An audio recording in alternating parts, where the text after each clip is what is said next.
So this is part 2 of my series going over my thoughts on this series, Mission Earth by L. Ron Hubbard.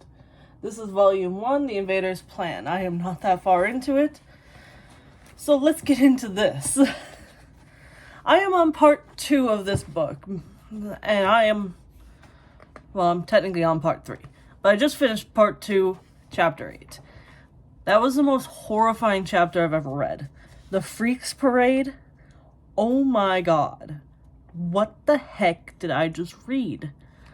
This Dr. Krob character reminds me of the Doctor from Human Centipede. But instead of sewing them together, he is mutating them at a cellular level. It's insane. And not only is he doing that, he's doing this so he can sell them off to circuses and stuff around the galaxy, claiming that they're exotic from other planets and rare freaks and oddities from other planets. It's weird. And in this same chapter, we also meet the Countess Crake. One of those two pronunciations. I'm gonna call her Crack, because she's kind of cracked. But yeah, we meet her. She could train anybody, and her ways of training people are so damn twisted. Like, I don't know what the hell's going on with that, but it's insane. So we get to see more of Lumbar, we get to see more of Gris, and they both suffer from major inferiority complexes. I'm just gonna tell you that right now. Like, it's so obvious that they suffer from inferiority complexes. I mean, when you meet Lumbar in this chapter, he's literally staring at the box that he holds his royal cape in. And he's waiting for people to leave the room so he could put it on. And Sultan Gris in an earlier chapter said that putting those capes on if you weren't royalty was punishable by death. So he's waiting so he doesn't get killed. He also Lumbar owns a bunch of stolen artifacts from royal tombs. And that is absolutely, like, I think that's going to come back into play. That's definitely going to come back into play. Somebody is going to make him see that he is not seeing as big as he could see. I just wonder who. Sultan definitely thinks he's smarter than everybody else, and he's refusing to acknowledge anybody is smarter than him, and it's definitely to save his own ego. Here's an example. When we get to part 3 in chapter 2, when they're taking Jet to training to go see the Countess and get him trained, Jet is walking through the halls in these boots, and these boots have magnets on the bottom of them. And these magnets can retract, so he can walk on, like, any surface.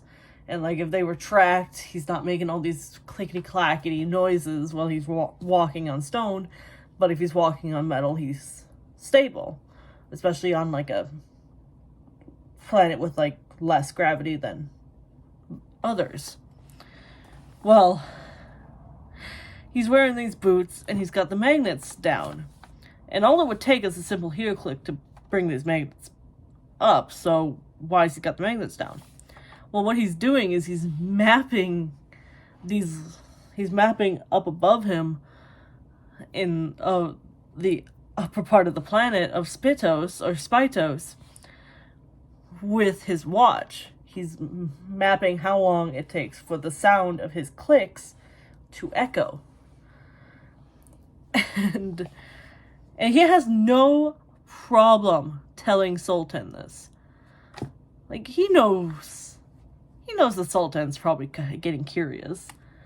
And I think it's all playing into a plan that Jet has to kind of lower Sultan's guard about him.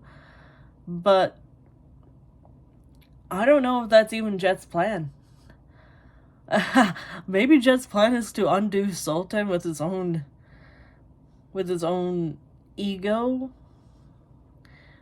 like a hubris kind of plan, but I don't know.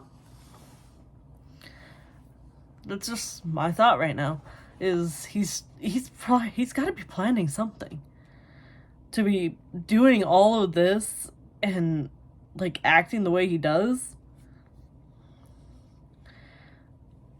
And Sultan just refuses to acknowledge that Jet could be better than him. Probably to save his ego. Definitely to save his ego. I mean, at this point, Jet has proven so many times that he is better than Sultan, and just, he refuses to acknowledge it. It's definitely to save his ego. Anyway, once they get to the training, the Countess is sitting in there, and she is not really chasing these people. She's barely walking, but she's swinging this electric whip around at 4 delivery men who delivered her a beast that was maimed by their boss, the delivery man's boss. And Jet gets in there, he shuts the door. Sultan is freaked out because he wants to leave, but Jet just shut the door on him. And certainly if he opens the doors, Jet's gonna realize something is wrong. So he can't do that. And he's looking around nervously trying to find this monster. Where is it? Well, they see it. It's a big, big monster with blood dripping out of its mouth, blood around its paws. Sultan thinks it's just eaten something. No, it's just injured. But this lady is whipping people, and once she's got enough on the ground, she gets one on the ground. Others try to hide. She grabs them with the whip, keeps going until they're on the ground. And she's got all 4 on the ground. She kicks one of the main cronies of this delivery service, and it says, "Tell your boss to never bring me maimed beasts again," and sends them on their way. And she goes over to this beast, takes its paw, looks at it for a second, and sends it over to its cage, has it locked up in its cage with her, and has her little crew bring the beast to Dr. Krob, and has him make its claws again. Give it claws again. So it's no longer maimed. It's a little sweet little interaction, in my opinion. I mean, I don't like people abusing animals that much, so to see her stand up for an abused animal was kind of sweet. But it seemed like Jet wasn't really paying attention to that interaction. He was more paying attention to all the electronics and the machines around the room. And once he knows that the coast is clear, he finally goes around and satiates his curiosity. He goes and he's fiddling with the machines, and he's, looking at all the gears and the wires. He even, takes out a couple of the shorted wires and fixes them. And he's wiping down certain machines with his electronic, with his shop ray. That's the word I'm looking for. Shop ray. And it's wild. Sultan is sitting there watching him do this, and he's like, this man is gonna get himself killed. Because the Countess is certainly not going to like him touching her machines. And then the Countess is just watching him. Just expressionless. She's not saying anything. She's just watching him do this. And then Sultan sees Jet lose interest. Jet looks over, sees the athletic equipment. Does a couple things with the athletic equipment. Does a somersault. Lands in front of the Countess. Sees her. Goes straight like, just sees her and just instant woman. and his instant thought in that moment was to hit on her. And Sultan almost shits bricks.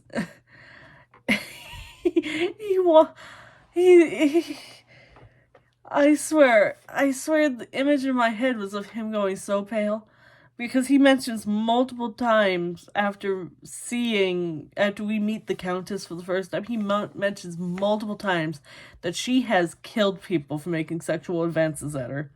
And he's like, that counts as a sexual advance. This man is dead. And then she starts crying. Like, she starts crying. She starts bawling, just absolutely sobbing. And it confuses Sultan. It definitely confuses Jet. And Jet takes her hand and tries to comfort her, offers her his shop rag to wipe her tears and everything. And this scene goes on for a while. So during the time that the Countess, is crying, Sultan walks out after ordering 2 guards to watch the door to make sure that Jet doesn't try to escape. He walks out to get some earlier wounds attended to. The wounds that he got when he tried to go get Jet's stuff from the royal guards, and they beat the snot out of him. When he comes back, she's still crying, and he's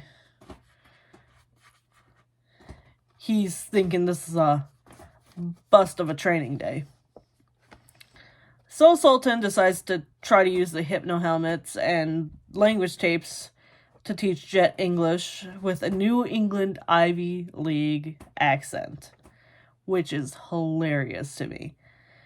You refuse to acknowledge he is better than you, and you use an accent that most Americans are going to recognize as better than me.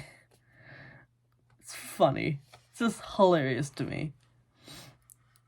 It's clear that these books are obviously satire, and it's getting clearer as we go on by the decisions that these villains make.